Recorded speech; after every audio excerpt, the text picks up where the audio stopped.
welcome to Yates Makes. In this video we're going to be looking at some gel printing techniques using the most humble material, cardboard. So I've been busy making these enormous kind of portrait prints of David Bowie, but I'm going to take you through loads of techniques to explore texture, to explore using cardboard to print for an underdrawing, and then eventually move on to these more ambitious projects where I'm really up in the scale to try and get these kind of pop screen print, kind of block print style pieces. Alright, if you're interested, stay tuned. Okay, beyond being really cheap, accessible and kind of good for the environment to reuse this stuff before then recycling again, yes, you can get loads of lovely spontaneous kind of industrial looking grungy textures, but you can also get surprisingly graphic shapes. So here I've transferred, using my letter stencil, a couple of overlapping letters, and you can see I'm just using my scalpel to pierce through the very top layer of card. Everywhere I want to remove and reveal that corrugation, I am now wetting with a paintbrush and just some clean water. I'm letting this soak in for probably 1 or 2 minutes, and then what you'll see is that moisture seeps through and just kind of encourages that glue to let go, and it actually peels up surprisingly easy. And as I've already cut through that top layer, you can get a really precise shape removed or revealed. So here I am with the end of my knife blade just peeling up those parts, and you can see just how crisp that edge is. And you know, you can be very, very accurate in where you apply the water to make sure that you're only kind of encouraging that glue to let go where you want it to. You'll see on the letter Y here, just peels up nice and clean and preserves that straight edge that I want to keep. So these are really simple edges I'm cutting here just by way of a first demonstration, and you know, the surface that I've left untouched, when I transfer onto the gel plate, the theory is that will lift the paint, so then the paint will be clean. I'm going to get a corrugated kind of line pattern where I've revealed the corrugation, and now all I'm doing is removing parts completely, because they are therefore going to leave the paint on the plate untouched and give me a block colour essentially, provided I don't do any kind of further textural work into the plate once the paint sits on it. So that's my block almost prepared. There's one more thing we can try, and that is some kind of stippling or dot pattern. You can puncture that surface, and that is going to give you some little dots as well. So let's just see how this transfers first. I'm using some black Amsterdam acrylic here, a fairly generous layer but evenly spread, and you know, not too thick, and you'll see that with surprising kind of clarity, a little bit of pressure. This is slightly speeded up film, so it was probably down for 20 seconds or so, just making sure that layer of card picks up and pulls clean. And you can see there I've got some really interesting textures already, and the creases on the cardboard box, they provide an added area of interest as well, and kind of spontaneity and maybe a bit of structure to your print. So I'm just popping that print straight off the plate, because the paint was still wet, into a kind of open double page in my little A5 sketchbook. And if I zoom in there, you'll see you know, for me this is, you know, exactly the sort of textures I really like, but a good variety of textures. There's another example there, combination of rips, precise cuts, dots, block colours, and some interesting spontaneous marks where I had some tape, some packing tape still on the surface. Right, let's try something a little bit more precise. This time I'm going to try and produce like an underprint, a base layer to then draw on top of. So I've sketched out from a picture I did in my, you know, I picked out one from my sketchbook, and I'm first concentrating on my midtones, which is going to be kind of described by the corrugation. So I've just outlined those with my knife as before, wet them, peeled those up, and nice and cleanly those shapes have come up. A bit of dot stippling to see how that looks, a little more removal of surface paper to reveal that corrugation. Now I'm going a bit more expressive. I've kind of ripped an edge and kept one edge kind of nice and clean where it goes around the contour of the outside of the skull there. Here I'm trying to hack in a little bit to remove parts completely because I want those to be solid tone. You know, they won't make contact with the paint on the plate, therefore they'll kind of leave it kind of preserved, and that should describe a bit of a darker area. So I'm thinking tonally, I'm thinking kind of 3 tones here.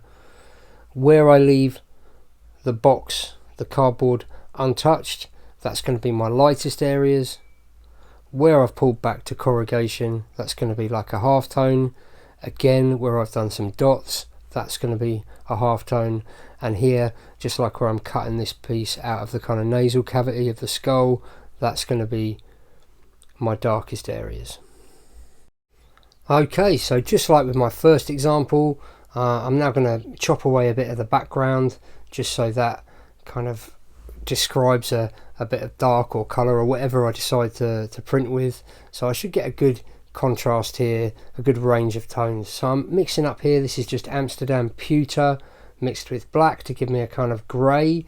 There you can see, if I just freeze it, good range of tones, textures, got some nice clean lights, a range of mid-tones and some solid areas of dark as well. Transferred that straight onto a piece of paper, and there you go, a lovely kind of base to then go in with my brush and ink and just describe some of those darkest areas and sort of further the contrast and detail and form.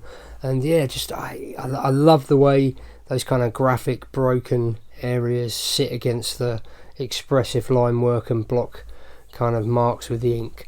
Right, so on to a really ambitious project now. So here I've kind of created a stencil image using Procreate. I'll put a little footage at the end of this video for any of you who are interested. I have covered this in previous videos, but I'll tag it onto the end of the video for you anyway. And I'm planning on scaling this up. You know, you can see it's a block tone, 2-tone image.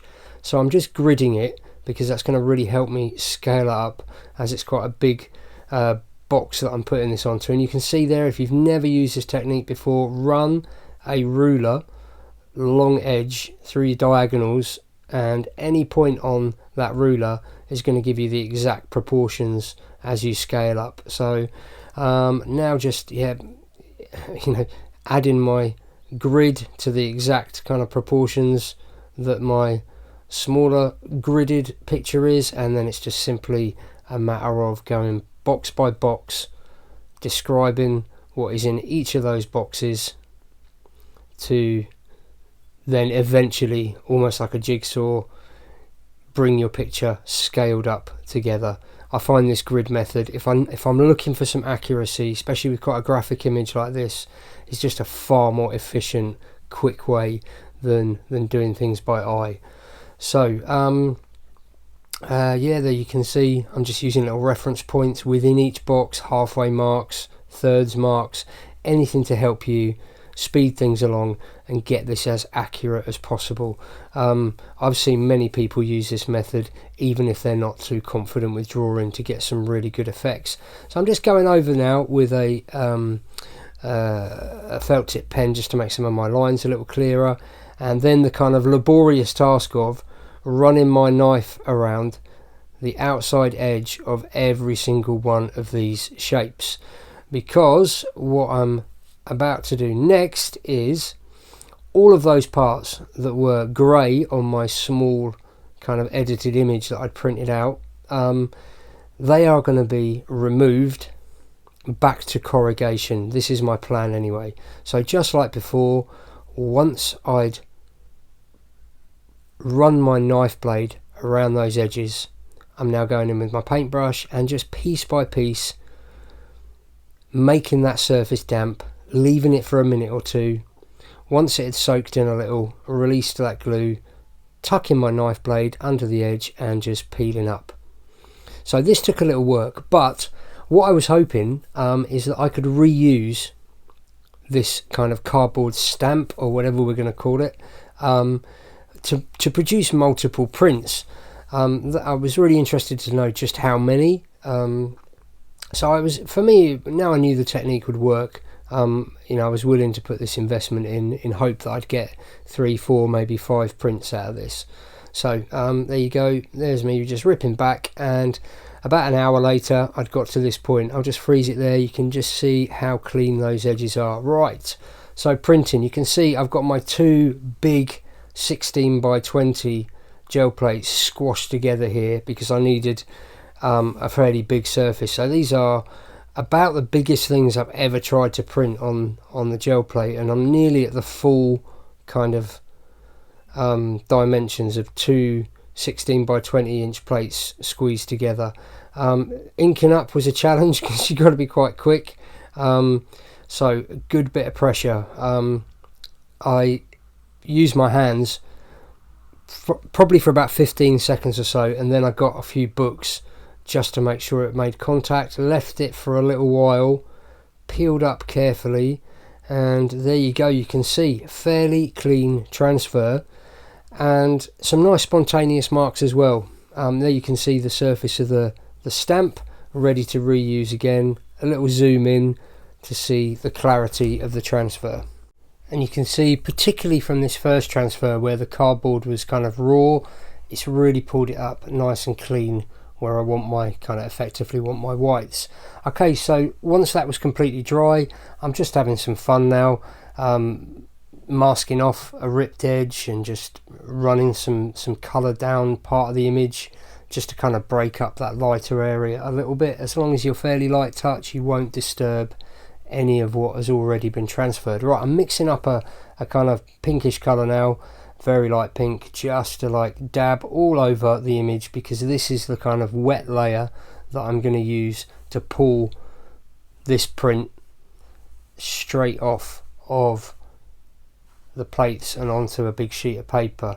So just dabbing that around, and then with the big roller adding a little more white because I think probably didn't have quite enough paint, and then working as quickly as I can. This is a pretty generous layer, so I went quite heavy with the paint because I was worried about things drying a lot, so I thought the thicker it is, it will stay wetter for longer. I still need to buy some retarder. Lots of people have been mentioning this in comments. I went to the shop but they didn't have any, so this was a bit of a race against time, but actually it was fine. Acrylic, if you're using it this thick, stays wet for long enough. On with an old sheet of paper just to see if this works. Working at it really kind of extensively with the brayer. I then put some books on top, left it for about half an hour, I'd say. Flipped it over, found that it was easier to pull the plates off of the paper rather than the paper off the plates and then kind of risk creasing the paper. But you can see you get this kind of screen printy style pop type image, which is kind of what I had in mind. Just picking off a few flakes where the two plates joined and created that little line. Right, let's see how well it survives for a second transfer. So again, inking up pretty fast, same deal, pressure, left it a good long time, and it wasn't quite as clean. I tidied up some of those unwanted blotches with some masking tape, but it worked. Okay, for this next print I wanted to try something a little different. I love a challenge, so I thought, right, how can I achieve this kind of offset screen printy pop art style effect? So I created a stencil. I grabbed my initial print, my first one, and traced all those areas onto a large sheet of tracing paper, flipped that tracing paper, transferred it to a sheet of construction or sugar paper, which was a bit of a regret. I wish I'd have used something a little heavier, but hey ho, you live and learn. And then set about cutting that stencil. You'll notice I've added a few bridges up at the top just to hold the thing together and kind of keep it a bit more stable. There you see a close-up of the bridges. And And then I'm just laying this down and trying to position it onto the gel plate, carefully not to disrupt that initial layer that I've transferred. And once I've got it kind of in place, it took a little bit of fiddling. This is a big stencil. Again, you know, as I said, I wish I'd have used a slightly heavier paper. Once it was in position, removed a bridge or two, and then from a smaller gel plate, using as kind of a palette, I'm just rolling on some paint into those stencil shapes. So this took a little work. I think I did a couple of layers as well. I got a base layer of colour down and left that for a while, tried to build another layer on top just to get some opacity. You can see there the surface of that construction paper, sugar paper as we call it in the UK, is starting to sort of ruckle and ripple a little bit, but it held up. You know, if I was to do this again, I wouldn't use this paper, but it did work. And when I peeled it up, I got a few rips as well, which made the next print a little tricky. But there you can see, so my cardboard layer that I let dry is transferred. On top of that, I've added a stenciled layer. I'm now just using a kind of bit of old mount board as a scraper, and I'm just scraping down a little bit of paint to create some textural interest. Again, just experimenting and playing, see how it works. And then that, I think that was it for this one. I think from this point I added my layer. Yeah, a little bit more colour work. There's some of that Naples yellow colour that I love. Then once these little extra layers were dry, went in with my final layer, which covered the entire plate, this time working with white, and again, nice generous layer, working as quick as I can, all over the whole image, paper straight down, this time a 300 GSM kind of drawing paper. It was still pretty tough to peel off because it's a big surface area you're pulling against. May have been easier to, you know, as I did with the first print, flip it over, but you can see as it's peeling up there, you know, you can achieve a surprisingly kind of nice, clean, graphic result in places, set against some of those more spontaneous textures in other areas.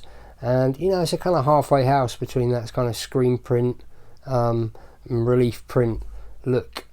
So I did a further print using all the same stuff, even managed to get another kind of use out of that flimsy stencil I'd made. This time I kind of reversed the colour scheme a little bit, did my cardboard stamp transfer layer, which was my first layer, in a kind of turquoise colour, and then use that kind of warmer colour for the stencil and a little yellow dot work, and there you go.